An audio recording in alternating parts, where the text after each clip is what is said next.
Welcome, I'm Sam from Okapica, pronouns she, her, and hers. I am Tiffany from Southland, pronouns she, her, and hers. Hello, I'm Josh from KCS, pronouns he, him, his. Welcome back, everyone, to another episode of OCQ's podcast. Thank you for joining us. This episode, we have a streamer, content creator, and dancer. You can find this individual at twitch.tv/thecalvinm. Please welcome Calvin Manosa. Woo! All right, Calvin, welcome to our podcast. You want to say a quick hello? Hi, everybody. I'm Calvin. Thanks for welcoming me on, guys. How are you? We're doing well, Calvin. So let's get right into it. We like to kick off every episode with getting to know our guests through their last name. Your last name is Manosa. Can you give us a little background of the origin on it?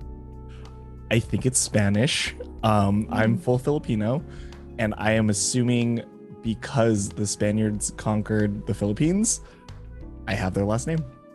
I think that's the reason.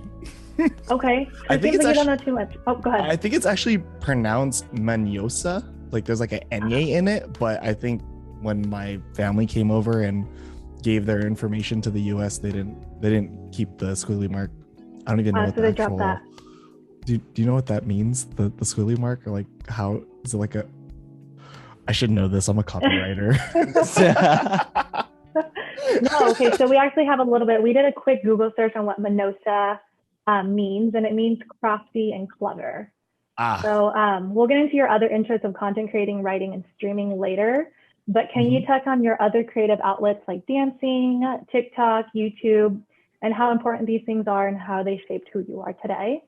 Yeah, I would say the biggest thing would be dance, and then like the second would be streaming. So with dance, I do you just want like the full story or like a TLDR or what's up? I think it's up to you how much you want to share with us. Okay. I started dancing when I was like 21.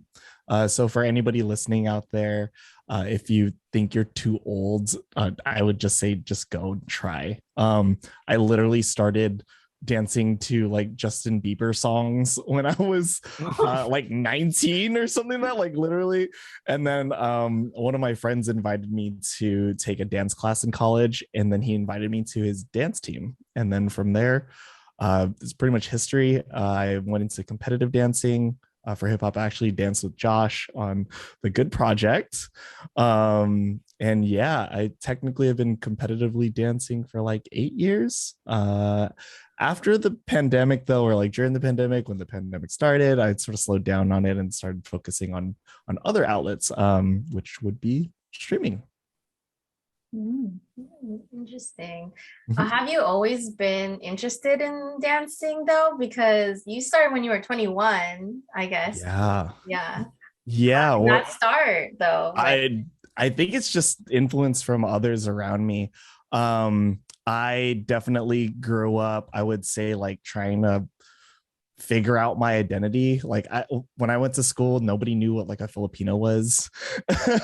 And I didn't even know like where I was supposed to be. And being younger, also not having a father figure much in my life, it was really a struggle trying to figure out like, okay, like what does it mean to be a man? What does it mean to be Filipino? And so I had to figure that out for myself. Most of my time growing up, I would be very interested in technology. So my major, I went to computer science. I love video games. That would definitely be my like first love when it comes to like moving my creative brain a little bit.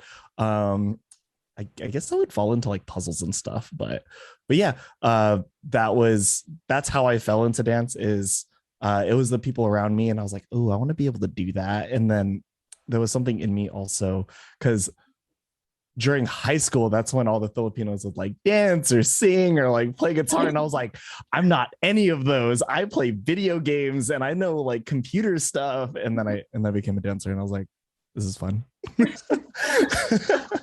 I think it starts like that for most Filipinos because they're always, I don't want to like perpetuate the stereotype, but it's always you're either the Filipino that can sing, dance, or do all of everything, like cook, and just like being an entertainer overall.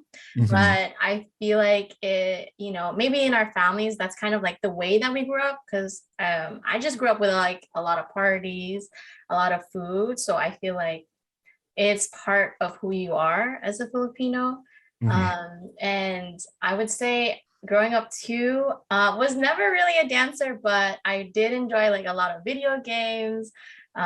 Definitely more Nintendo than anything else. What were your first video games that you like really delved into?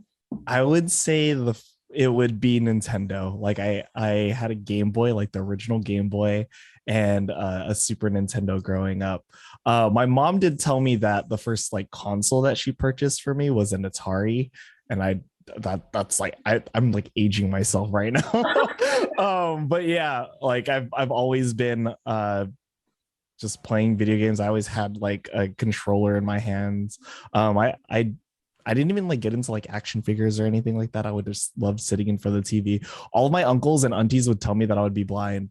And they're not like wrong in a sense, like I have glasses. Yeah, I know, they're like, they always tell us like if we're sitting too close or it's dark in the room, but I feel like that's just like a part of life. You're gonna get glasses. Yeah. So yeah, but I think what I wanted to touch on that you said that was interesting is for like, let's say like video games, growing up with it, and now how you're like streaming, playing video games. I see you playing, I think I saw Fortnite on there, and I saw it's like the one that the Valorant is Valorant. Oh, I haven't Valorant. played Valorant, but for being in like a digital space, especially in streaming, have you really delved into like you said, like finding yourself as a Filipino in these spaces, like isolating?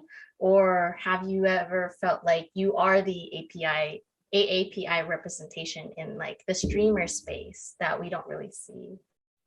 Oh wow, those are some really deep questions. Yeah, I at least how I go about streaming is I really have not thought about that. Oh my gosh. Like I don't see myself as like a front runner of like the Filipino like streamers or anything like that. For me, when I stream, I think I have really fun reactions, and I like hanging out with people, and I just want people to be like, oh, like look, I did like a cool shot. Like that's like my main intention. What it turned into is more so community.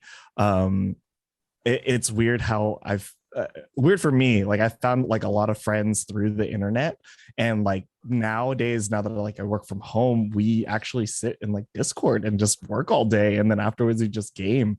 So I would need to think about that, because that's sort of cool to hear that like I could be one of those people.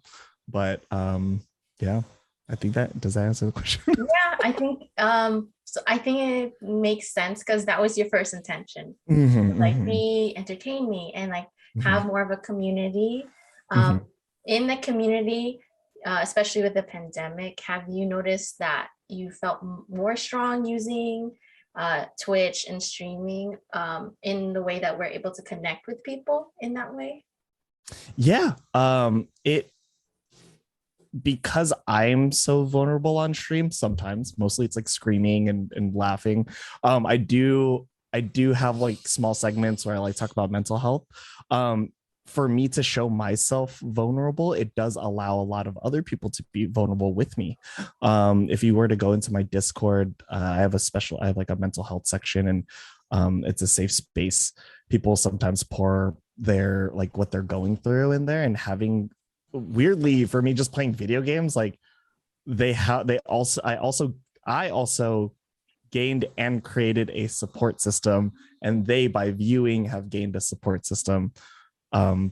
Yeah, I guess through video games. It's not even like the video games that bring us together, it's just like each other. It's like, oh, I found this guy that has a weird laugh, and I like hanging out with him, and I'm like, oh, I like hanging out with you guys too.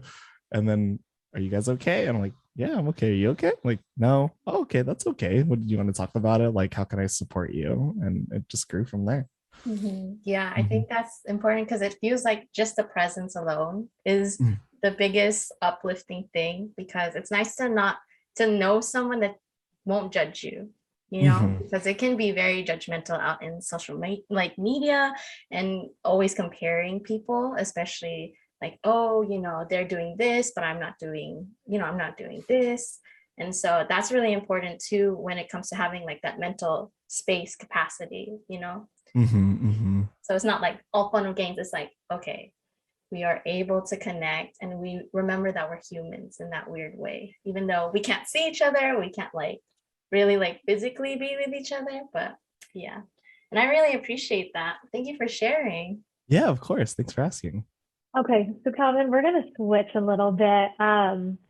When I ask these questions, I'm just going to preface, when I ask these questions, I really don't know. So if you could dumb it down to kindergarten level, please. I think I need it. Yeah, this is new for everybody. It's fine. Like finances now. So what is cryptocurrency? Basically 101, if you could, in simple terms. Okay. So very, very simple terms, cryptocurrency is literally just digital currency. Okay. That's it. Yes. Okay. Can you tap into what like crypto mining is then? Okay, so this is gonna get a little bit more complicated. So I will give you what crypto mining is essentially hardware that is acting as a ledger. And that might be, I'll explain what a ledger is. They act as a ledger to write transactions. So currently, if you use a bank, or I mean, if you, I would just say bank because that's probably the closest thing. When you let's say Venmo, you guys know Venmo, you guys use Venmo. When you send $1, who keeps track of that dollar sent? Like it comes, like, let's say I'm sending $1 to Josh, who keeps that information? It would be Venmo. So if Venmo were to shut down, where does your money go? It would just go down the drain, right? It would just be like I don't have money anymore because Venmo has it, right? And Venmo shut down. But with cryptocurrency, there is a ledger which would be acting as sort of Venmo, that is multiplied literally throughout like a bunch of computers all over the world. So technically, it could be shut down, but you would have to shut down like every computer that has that data. So these miners accept the information, which is like, okay, Calvin's going to send $1 to Josh. The miner goes, Calvin sent $1 to Josh. Another person is like, Calvin sent $1 to Josh. Another person's like, Calvin sent $1 to Josh, right? Okay. Once it's been like, everyone's like, is that real? And it's validated. It is now permanently in the ledger. My $1 gets deducted from my account, and then $1 gets added on to Josh's account. Now, what miners do, since they're writing that, we reward them for providing the hardware and providing that service. So instead of me sending $1 to Josh, I send $1 to Josh, and a little bit of the transaction fee goes to, like, let's say it's 1 cent goes to the mining or the miner. Okay. Can anybody get into mining? Can anybody get into mining? Yes. As long as you can buy the hardware. It's like, Okay. Awesome. So let's say, sorry, this is like super into it, but like when you give that $1 to Josh and that person's mining it, how do you establish who gets that cent, or like who gets those cents?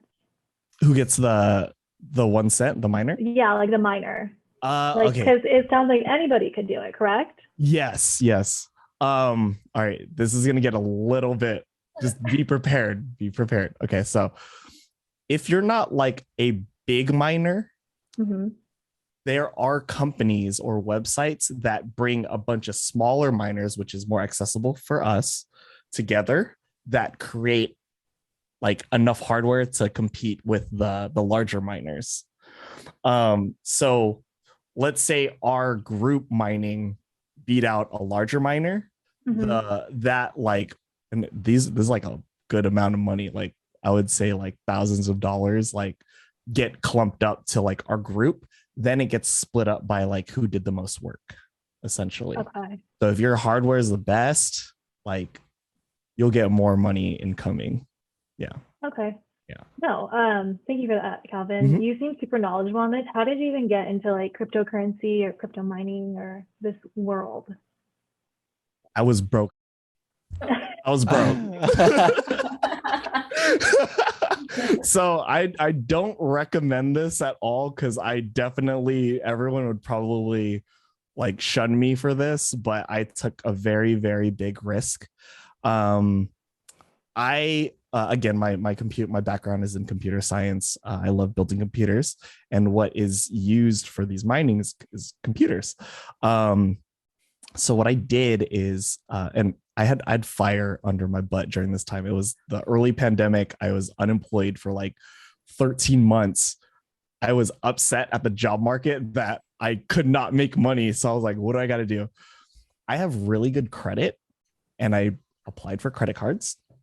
I took those credit cards. I purchased mining gear, like a bunch of computers. I built it from scratch. And then I basically had passive income coming in. So I was making like, right now it's probably it's enough for like rent a month, whatever that means to you. It just comes in passively right now. So, and did you have to like teach yourself all this, or did you watch videos? Like, how did you learn all about it? It was a lot of YouTube videos. I would say most of it was, it's weird because it wasn't mining that I first jumped into. I first jumped into like trading, and like that's when like buzzwords like stocks and bull runs and stuff like that came around. And I was like, what's that? How are people doing options and making like they're living in New York mansions and stuff? And I was like, I want to do that. Like, why can't I do that? So I tried it. I failed, but it's fun. I would recommend everybody to get into some sort of like investment that has like those charts and stuff. I'm trying to keep it really digestible right now, but I did I think you're doing great. Okay, thank you. I did that for like 6 months, trying to understand technical analysis, like candle shape patterns and what RSI means and what a MACD is and stuff like that. So I think it's very, very useful to not just play on Robinhood because they gave you a free stock. You know what I'm saying? Like really understand like, and I'm not into stocks, I'm more into crypto. For stocks, it's like understanding what makes a good company and why are companies like stocks going up. And then for crypto, it's like, okay, what's the technology behind it? Why is it better than Bitcoin? Why is it better than Ethereum? Things like that. Okay, I see the use case behind it.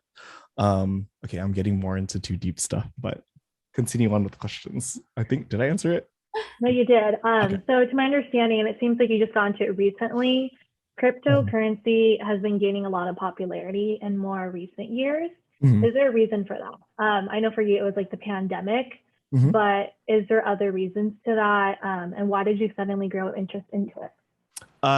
Yeah. So for me, I was just broken. I was trying to make a little quick penny, but it turned into something way better. For the world and why it's gaining hype. I would say what caught me on, I started like learning all this stuff in February 2021. So it's been like a little bit over a year of me like deep diving like every day and trying to figure this out. But what got me in was Dogecoin and like that whole Elon Musk thing. Yeah, I like gained a lot of money because I hopped in a tiny bit before everything was starting to go up, and then everything was like, oh, Elon Musk is going on Saturday Night Live, and then he like didn't do a good job explaining it, and then everyone was like, sell, and like the price went down, and I was like, I just lost thousands of dollars. I was like, but yeah, that's how I got in, and then I got upset at me not knowing why. Like, why did Elon Musk being on like Saturday Night Live or him like tweeting something caused me to lose so much money? And I understand a little bit more now. But yeah, okay, sorry, going back, general popularity of cryptocurrency. Dang, I don't want to like talk down on anything, but I'm going to possibly talk down on something. All right, so I don't know if you guys agree with me, and these are my thoughts, but the hype of like our US government is not as hype as it was like growing up, correct? Like it's starting to feel like, is the US like gonna be able to like win this war kind of stuff? You know what I mean? Like, are we still like the strongest country? For me, or not for me, dang, backing up a little bit more. The US dollar is losing value. Your dollar right now, because they were handing out a bunch of money during the pandemic, is worth a lot less now. Simplest thing is like gas prices. There's more to that than just like because we printed money, gas prices are more. But because there's more dollars in circulation, the value of your dollar is going less. Currently, I think it was this year or last year, our inflation rate is up 7%. So if you were to spend your, how do I make this like super simple? If you were to purchase like a Starbucks coffee at $5, you now have to spend what's like 7. I would get a ballparking like $5.35. There you go. Now you got to spend $5.35. You have to spend more money for the same thing, meaning your dollar is worth less. But yeah, so with all that context, right now the government owns your money. You trust in the government that your dollar is worth $1. But if your government is mass producing the same thing and making the value less, like people are like, or at least once they learn, because I didn't know this stuff, you can actually put that dollar into different assets and store that value. So with something like cryptocurrency, which is brand new, nobody can touch it. Mind you, that's the beauty of it right now, is the only thing that's regulating it is literally ones and zeros. Is there's nothing that can like tell, hey, Bitcoin, stop that transaction. I mean, technically, there's nothing that can stop that, like stop you from like telling that person that they own like 100 Bitcoin. Like it's in the ledger. Everybody says he has 100 Bitcoin. Nobody can shut down every computer in the world, right? So I would say safekeeping of your value is what is bringing people on to cryptocurrency. Yeah, that's probably a lot. Sorry. No, I think that's good. If people do want to look this up, it would be decentralized finance. So moving away from the traditional financial institutions into more, I don't know, it's volatile, but the concept of it all is something worth investing in if you do your own research. Like, don't let us tell you to invest in it. Do your own research, and then, place your money where you want it to grow. Because like Calvin said, inflation is, I think last month it was 7.9%.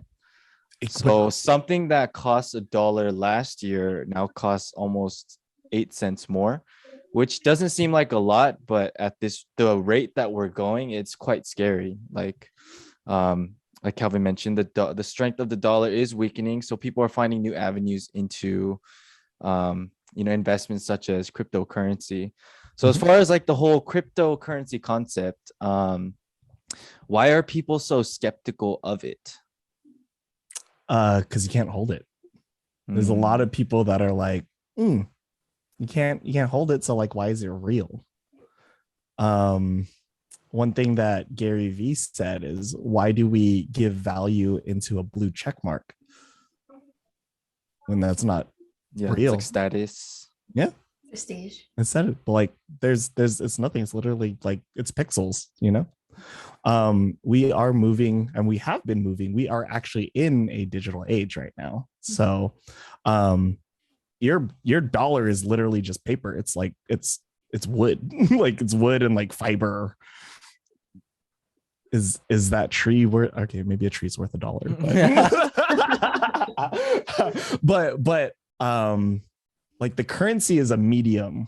It's not literal, I guess you can say. It's just what socially people are saying is that's the value of it. You know, if I have this Kirkland bottle, right? They probably sell it in the vending machine for 35 cents, right? This is literally water. This is literally something that you need, to live, right? But because we have an abundance of it, and there are like a lot of companies that make water, it's not hard to clean water, right? I'm assuming I don't clean water for a living, but this doesn't cost too much. Now, if the world went to, right, and there was literally one, like let's say us four are in a room and there's 3 bottles of water, like the value of that water is in a skyrocket. I'm about to kill somebody. We're about to murder each other because we want to stay alive. Like value is literal, like it's social. If I got, I don't know, who's like a super big celebrity right now, who's Zendaya. If I was like, oh, Zendaya drank from this water bottle, and there was like a Zendaya fan, they'd value it a lot, but literally it's the same thing. It's a water bottle, and that's what value is. It's all social. Yeah, I think like currency itself, like you mentioned, it is a social construct, right? We give value to this piece of paper, and because of this piece of paper has value, we're able to buy certain goods and services, right? And I guess cryptocurrency is the new thing, but of course people are hesitant, like myself. Like the concept is great, right? The concept is great, but my issue is that because we're tapping into something that's human psychology, where we're bringing value to this, even though it's not tangible, people are going to abuse that system. And we've seen that with, the Squid Game coin that happened recently. Yes. It was hype. People advertised it as you get certain things from it, to support whatever the cause was or their roadmap. And then it just went to zero. Rug pulls. So people just, that risk is there. And I think once there is, I don't even know, because like you can't regulate it, right? We're trying to decentralize finance, but then if there's no regulation, then people are at such a more higher risk in, falling victim into these types of schemes. So how do we, how does one who wants to invest avoid this type of situation? Yeah. So one thing, I've been scammed a bunch of times.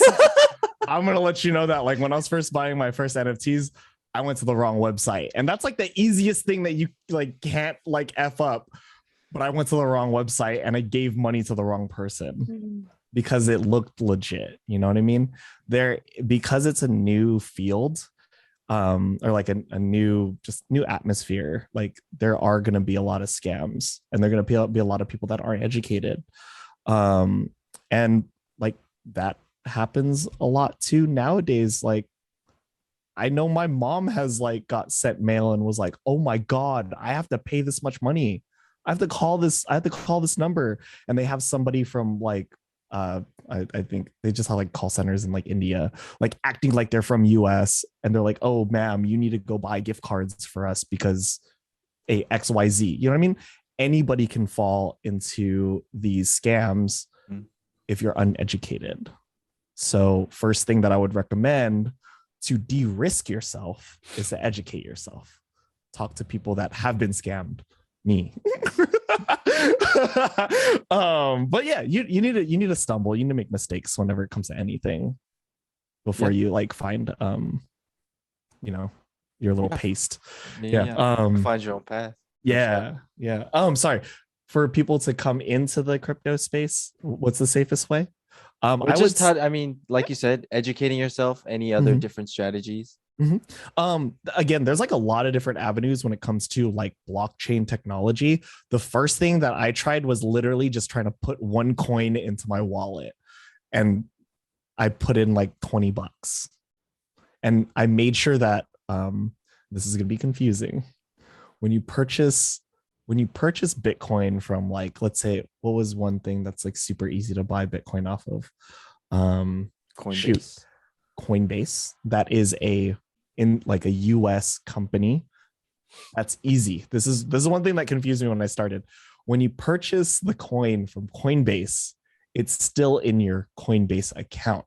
You don't actually own the coin itself.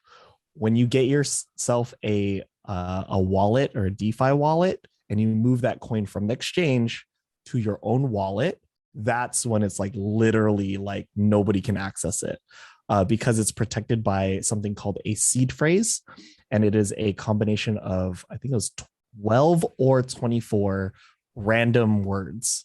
So mine is, I'm not going to tell you what it is, but it would be like 12 words, like, I don't know, cup, phone, lotion, book. It would just be a random combination of that, and then plus your personal password.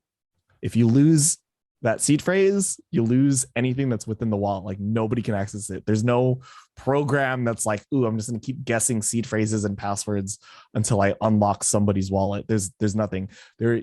And the thing is, like, you can't call in and be like, hey, wallet company, I lost my seed phrase. Can you reset my You can't do that. Like, it's gone. That's why crypto is like amazing. Is like, once it's yours and in your wallet, as long as nobody knows that seed phrase or password, nobody can access it. Like, you can like not include it in your will, and on the blockchain, it can show that you have that balance, and nobody can access it. Yeah. Mm-hmm. I've seen like articles over the past like 2 years of people who had like thousands of Bitcoin losing their like personal ledger with the seed phrase on it. I'm like, dude, that's so unfortunate. Yeah. You wouldn't even have to do anything right now. You just gotta, you could even hold it. You could sell half, you could sell a tenth, and you'd be chilling.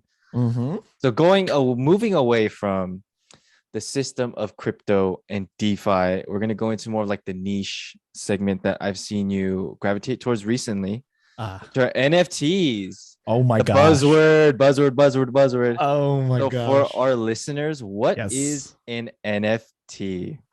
An NFT is a non-fungible token. Fungible. Damn, I still haven't even researched that. But basically, it can be like an image, it can be audio, it can be like a document. It's like literally like anything that you can like click in on your computer can technically be an NFT. The only difference is that NFT holds like existence in the blockchain, and once it's in exactly the same thing, once it's in someone's wallet or if it's under somebody's name, nobody can take it out unless that person like sends it or like allows a smart contract to take it from them. So you have to like sign off. It's cool. The reason why I got into NFTs, and I'm sure everybody has been like, what the heck is like, why is this like picture of a dog worth like $300,000, right? I'll explain to you that. Okay. So with each of these, and this is just purely art NFTs, because there's multiple different NFTs, as I said before, they usually come in like a collection. So think of I don't know, what's something that like we all value that's freaking dope. I don't know. Let's say like Supreme did like a run of like 5 different hats or some shit like that. And each of those hats, they only have like 500 of them, each color, right? There's going to be some sort of value that hypes up. That's going to be more than the original buy price. I actually have not bought a Supreme hat, but how much would those run for? No idea. Fudge, non-fungible. Let's say like you can buy it's expensive. Expensive. Let's say $100, but it's limited. So like if you were to resell that would be like, I don't know, let's say someone's like, oh, I'd be willing to pay like, instead of $100 for it, I'd be willing to pay $500. And then somebody else is like, I'm willing to sell mine for like $525. So like the value of it would be like $525. So it increased because there's not much of there's not enough quantity for everyone to own it, right? So going about these art NFTs, they build communities behind it. So if you have dabbled into like not understanding NFTs, but like just literally NFT and like something else like barely surface level, you've heard names like Bored Ape Yacht Club, or like this ape coin that's coming out, or let's say, this might be a little bit deeper, but Azuki or Doodles. Usually they have a team that's creating these NFTs. Again, I'm just trying to stay with art, but they have a big like community behind it. What happened with Bored Ape Yacht Club is that, like, I would say it got more momentum and the community was really, really strong. And all of a sudden, like, like Eminem bought a Bored Ape Yacht Club. I don't know. Little Baby, yeah. It's like a big flex to say, like, and again, nobody can take this from you. You can share your wallet of the public address and be like, look, I have a Bored Ape in my wallet. It's like flexing a watch or your clothes. It brings some sort of status. Now with the community building, this is what's cool. This is what like caught my eye.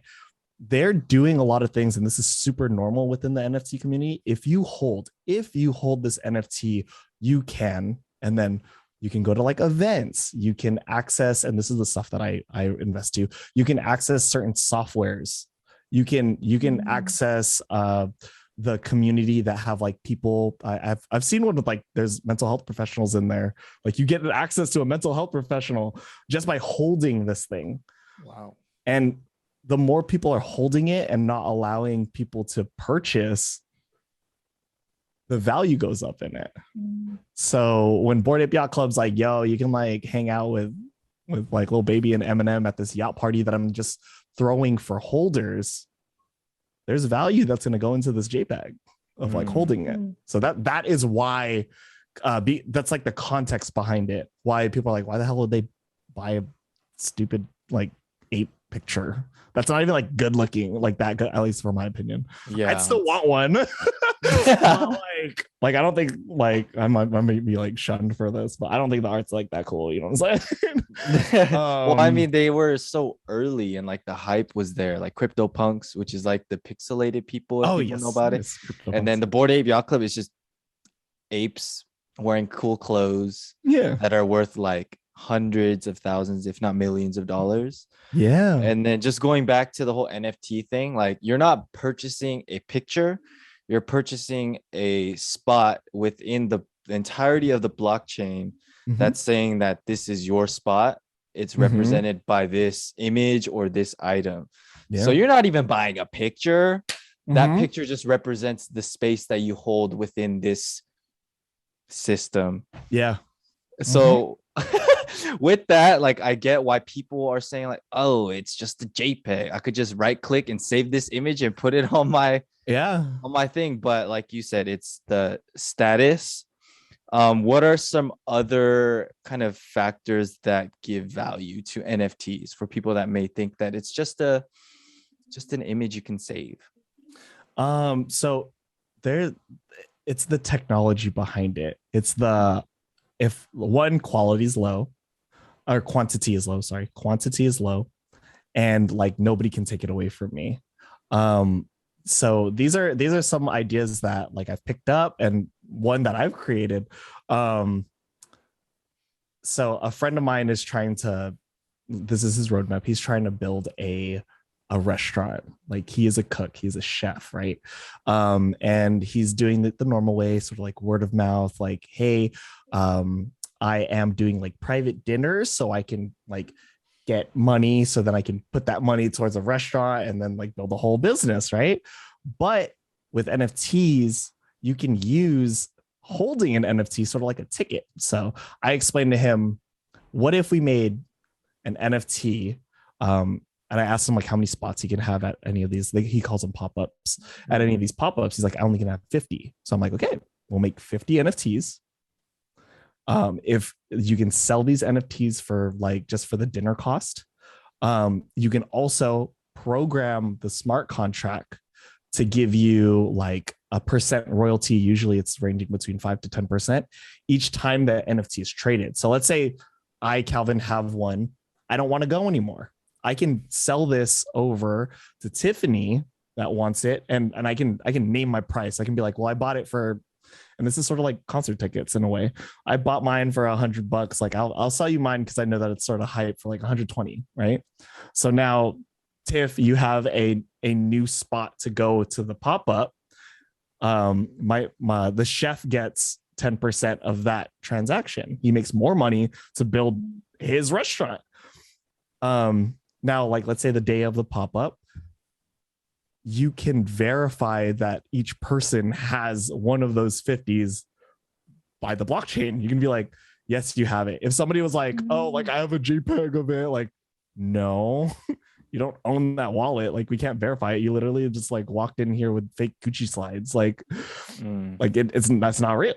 So that would be like a utility in the future. I can see, again, this is not financial advice, but you know what I'm saying? It's not financial advice, but the Staples Center, it just got like totally taken over by crypto.com, right? I put some money into crypto.com. I'm just being transparent. But I can see the arena selling season tickets as NFTs. Let's say you don't want to, instead of having to sell off, I've never bought season tickets, but for my reference, like you get like a flap of tickets, right? Usually, I don't know. No idea. Someone could correct me if I'm wrong, but you can let's say the way that you can get into the crypto.com stadium is now verifying that you have the ticket or the NFT, aka the NFT, in your wallet. Now you have utility to it. You can verify that you purchased it, you have it, and then even after you're done going to that event, you still have the NFT. You can be like, I went to that, and it's like keeping a concert ticket. Like there's so much utility to this. It's just like, verification and access and holding, and again, nobody can take it away from you. Yeah, I think that ownership and the scarcity, the rarity are all really, really huge things that people in general value, I would say, like to our core, maybe some more than others, but I think this whole concept is like tapping into that. My only issue is it's like, I wish there was some, I know they're doing it or it's in the works where if you were to own this NFT, you get a real item. Right? Oh, yeah. Yeah. But the issue is it's like once you sell that NFT or trade it, like how do you transfer that real, you got to ship that item to the next person, or like they just have that item again, but they send it out to the new owner. Yeah. It really depends on the project or whoever created that NFT. I was actually filming yesterday at like some, oh my gosh, I don't even know if I can say anything about this, but I was filming. I met somebody that purchased like a Lamborghini, and whenever you purchase that Lamborghini, you also get like a little like smaller version of it, like a model car of the Lamborghini that you can keep, right? Going back to what you're saying, like if you were to buy an NFT and like if the project says I'm going to also give you like a t-shirt or something like that, you don't necessarily have to, like, that t-shirt's technically yours unless in the contract, or like if they say like, hey, like you need to send this shirt back, then send it back. But usually projects, as long as you have held a certain point, or like let's say this is the cutoff date, as long as you held it or purchased or had that in your wallet at this time, at this moment in time, we will send you a hat, a shirt. I invested into a company that like was selling like little figurines of the NFT that you got. So nice. Yeah, that was like cool. And I was like, yeah, you can totally do that. They didn't have anything in the fine print that was like, oh, you have to send the little action figure back, or but yeah, it depends on the project. Depends on the project. Perfect, because this goes right into the next part. Oh, so depending on the project, you could get scammed. Like literally you buy something expensive, or it's called minting, where you can get that NFT on the low for like retail, or not retail, wholesale. I would say retail price, because it's coming from the original okay. like company.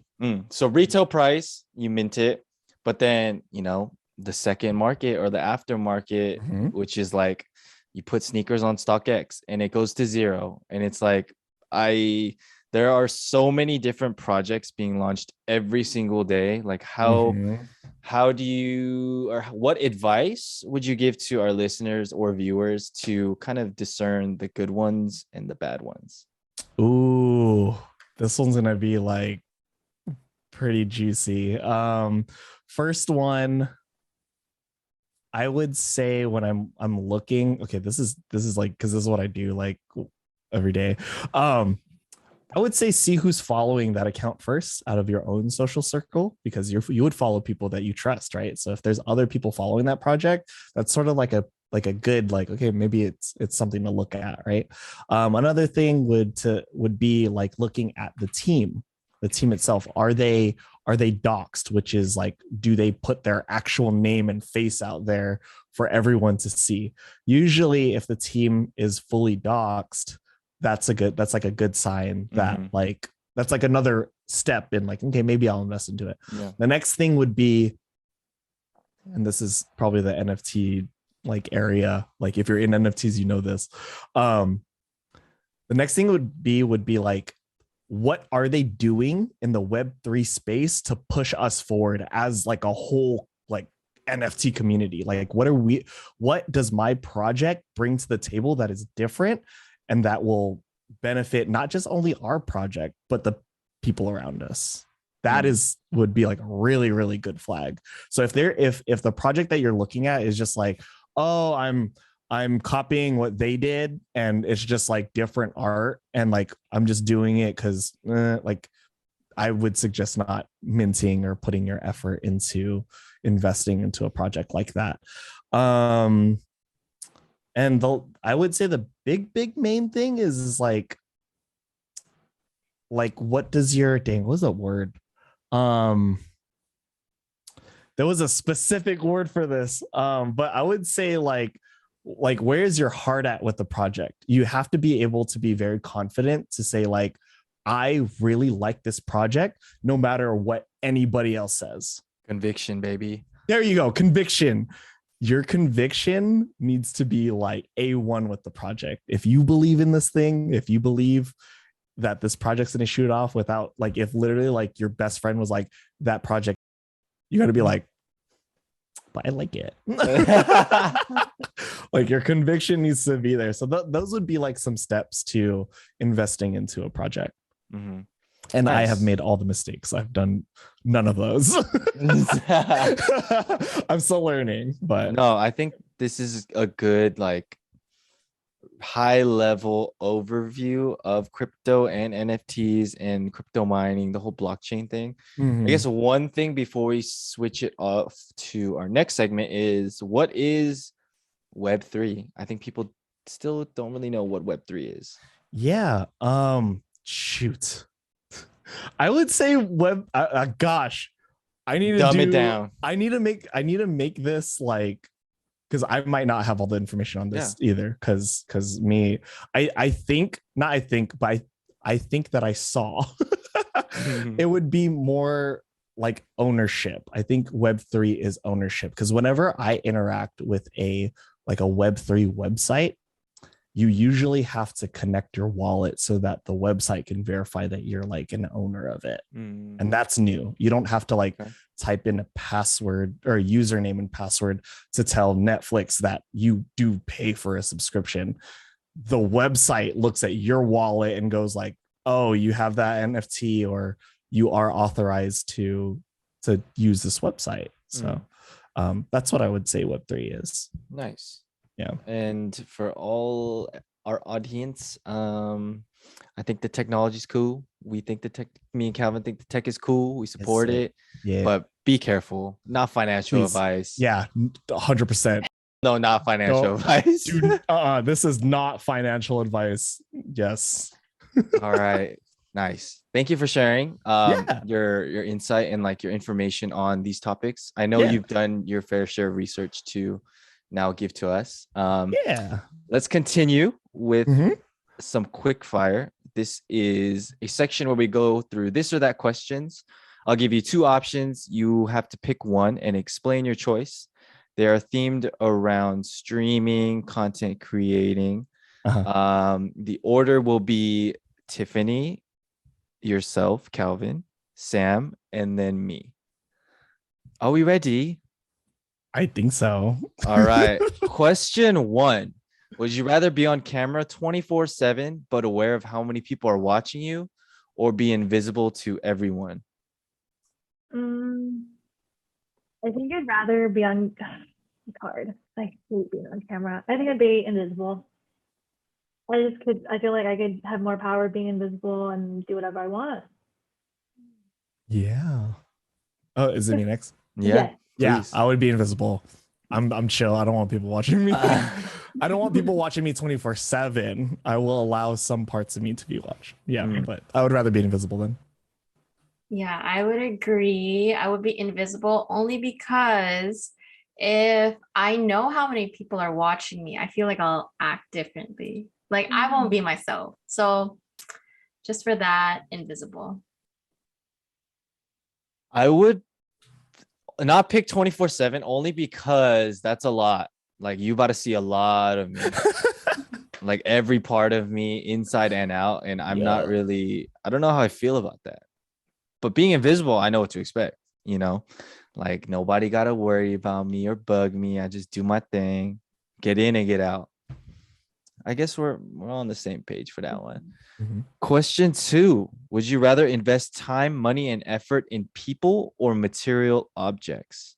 Material objects as in like a career, a hobby. Okay. I think I would invest time, money, and effort in people. Just because I feel like that has a lot more value to it. That's hard. I would say because we are humans and we are social creatures, I would invest into people also, as much as I would love to like build a business and stuff like that. Agreed. I think material objects, I don't know how long they're gonna last. So I feel like it depends on what it is. But I would say people for the same reason as Tiff and Calvin says. I feel like it adds value, and I feel like people are more dynamic in that way. But there could also be a chance you invest time, money, and effort in the wrong people. So that's also a risk. But I feel like if you, let's say, like for businesses, I think it makes sense. So yeah, people. Shoot. I mean, honestly, I want to say people, but just the way life is going right now, it seems like all my time, money, and effort is going into my career and like my future, with people on the side, like, you know, friendships. But I think right now, as much as I want to say people, it's in reality, it's like career. Question 3. Would you rather be in debt for the rest of your life or loan money out to people every time you get your paycheck? I feel like I already live in debt for the rest of my life. So let's switch it up and just loan out money every time I get a paycheck. I'd stay in debt for the rest of my life. Reason? Because there's a lot of things that you can do with like taxes and stuff where you can just be like, well, you know, sorry, this is like finances again. Sorry. You can like, let's say take a loan from the bank and then buy a house, right? That's a mortgage, right? But you can take equity off of your house to pay for other stuff and invest in other things. So you're still in debt, but you're using that debt to make more wealth. So I'd rather be in debt. Okay, that's smart. That's smart. I like that, Calvin. Okay. I would say it's just the only thing about every time you give someone money from your own paycheck. How much are we talking about? Like, are we talking about? Because if it was like 0.0001, you know what I mean? It doesn't sound bad, but with what Calvin said, I would definitely be in debt, have a loan, and just like divide it into different assets in that way. Man, I mean, that's the smart thing, but I don't know how to do that. I'm trying to be a bank. I'm trying to give money out. Hey, you get some money, pay me back in a week. You get some money, maybe in a couple weeks. You didn't say you can gain interest from your loans that you're No, I mean, out. that's just the way I was gonna do it. He's getting smart with that. So Okay. you know I don't that's got just that much me. money to give out to be like, ooh, I'll lend you $20. You give me like 50 cents back like a day. No, but like No. it's like the extreme. It's like you're in debt. Like Oh, it's extreme. maybe not extreme, but I took it extreme. So it's like I'm Oh. like Okay. I owe my life. Or Oh, like I have so shoot. much where it's like I'm big chilling. I'm like just vibing. Mine was like, I'm down $1. Like, that's it. That's fine. I can be down $1. All right. Question 4. Would you rather lose the ability to lie or believe everything you're told? I would rather lose the ability to lie. Just because I feel like a lot of things could go bad if I just believe everything I was told. Everybody could hate me, but I guess that comes with the cost of it. I'm gonna say with lose the ability to lie. I would say same. I would lose the ability to lie because even though I'm sure I just don't want to hurt people's feelings. Sometimes I'm not gonna be like, oh yeah, your breath smells. I'm like, I didn't mean to say that. I just forgot how to lie. You know what I mean? But yeah, I'd rather just lose the ability to lie than yeah, I forgot the other thing, but I don't want to do that. It was believe everything you're told. Oh yeah. No, I'm good. I already sort of gullible a little bit too because I get scared, you know what I mean? So, cool. All these scams. There are a lot of scams out there. Yeah, just in general. Yeah. Yeah, no. I would say this one's hard, but I think believe everything you're told is not a great option to begin with, because if you're surrounded with people that, are already not on your side, it's over. But let's say, you know what I mean? If it's, if you aren't able to lie, I feel like you can break some friendships real quick. Because some people just can't handle that really harsh truth. But if you're a good friend and it comes from a good place. Yeah, intentions. Yeah, but you can't be like, oh, I'm so jealous right now because gotta. Yeah. You know what I mean? You forgot how to lie. Yeah. Dang. Okay. So I'm gonna say, only because it might kill me if I end up believing everything, I'm gonna say lose the ability to lie. Yeah, same. Lose the ability to lie. I would love to just go into the office and be like, I don't like what you're wearing. Oh, I can't lie. I'm sorry. No shade. I'm telling you the truth. You gotta believe me. Yep. And mine's a little more malicious. I'm so sorry. Yeah. But that's just That's just an outfit, Yeah. You can change that. That's what I'm saying. I kept it to that. I could have said something worse.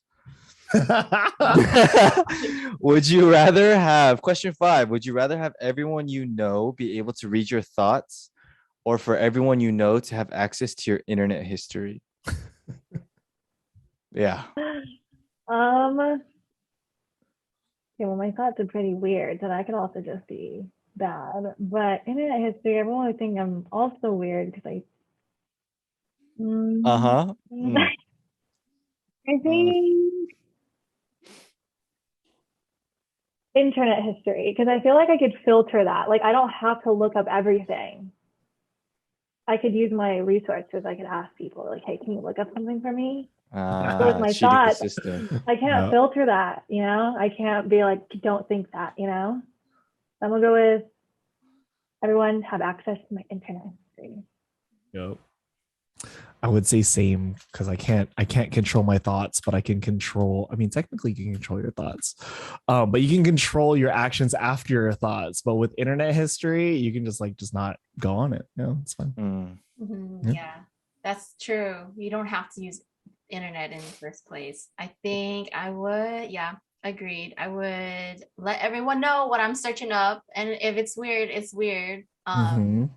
And like it might, but if they see it, maybe it might connect with them. They're like, oh, I looked that up too, and like You know what I mean? So they're like, oh, is that what an NFT is? Oh, you know what I mean? So I think that's I with the thoughts, yeah, I think if they see my thoughts, but it's too private, you know what I mean? I want to have that part of me only with me. So for that, yeah, internet history is all yours. I would honestly, I don't mind either. I don't mind either, because like I am an overthinker, but I do have periods of time where my brain is just blank. Like if you've seen Jimmy Neutron and it's like the monkey clapping, like sometimes my head is just like that for a good like hour and a half. So yeah, I would just say why not? Everyone can read my thoughts. It'd be interesting, see how life is that way. But this scenario definitely changes if you weren't aware what people had access to, or like if you chose one and you didn't know and you was doing some questionable things on the internet. Like ignorance is bliss. But that is quickfire. Thank you for playing. Yeah, so we just wanted to say, Calvin, thank you for taking the time to talk to us. Is there anything that you want to plug? Oh, yeah, you can just follow me on all my socials. It's at the Calvin M. Instagram, YouTube, Twitter. Don't go on Twitter. It's probably a bunch of NFT stuff. Discord. But yeah, just follow me. If you guys have any questions about anything, I'm still learning. Like I'm tired of not owning a Lamborghini, so I'm on my way to like one thing I'm learning right now is like taxes. So I'm not a tax expert, but I'm gonna learn it. Yeah. So if you guys need like explanations on things, I got you. Just hit me up. There you go. See, if you guys, listeners, if you're interested, go ahead and give a follow to our boy Calvin here. And if you like this episode, check us out on YouTube, Spotify, and follow us at OC_HUES on Instagram, Twitter, and Facebook. And for our listeners, go ahead and put let's say, a money sign in the comments below. And with that, see you next time. Bye, guys. Bye. Thanks for having me.